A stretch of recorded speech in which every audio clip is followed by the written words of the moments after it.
Bad luck if you wanna take me granted. Don't judge me. 2024 সাল থেকে খুব খারাপ সময় পার করছেন সালমান খান। একের পর এক হুমকি ধমকিতে দিশাহারা এই অভিনেতা। 2024 সালে সালমান খানের বাড়িতে হামলার পর থেকেই ঘটনার মোড় নেয় ভিন্ন দিকে। সেই ঘটনার পর থেকেই একের পর এক হুমকি চলতে থাকে। এমনকি সালমানের সঙ্গে ঘনিষ্ঠতার কারণে খুন করা হয় ভারতের আলোচিত রাজনীতিবিদ ও সাবেক প্রতিমন্ত্রী বাবা সিদ্দিকীকে। আর সেই খুনের দায় স্বীকার করেছে কুখ্যাত গ্যাংস্টার লরেন্স বিষ্ণুয়ের অনুসারীরা। এরপর থেকেই সতর্ক সালমান।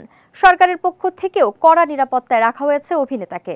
2025-এর শুরুতেই সালমান খানের নিরাপত্তার বেষ্টনী আরও জোরদার করতে দেখা গেল।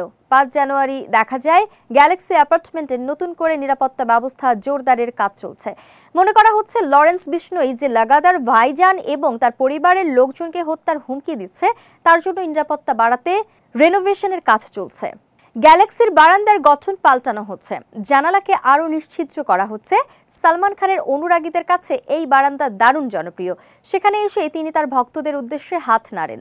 জানা গেছে সালমানের বাড়ির ঠিক উল্টো দিকে আর ভিড় জমতে দেয়া হবে না। এছাড়া বাড়ির সামনে কড়া নিরাপত্তা বহাল থাকবে। আগের মতো সালমান খানকে হয়তো বাড়ির বারান্দায় খুব একটা দেখাও যাবে না।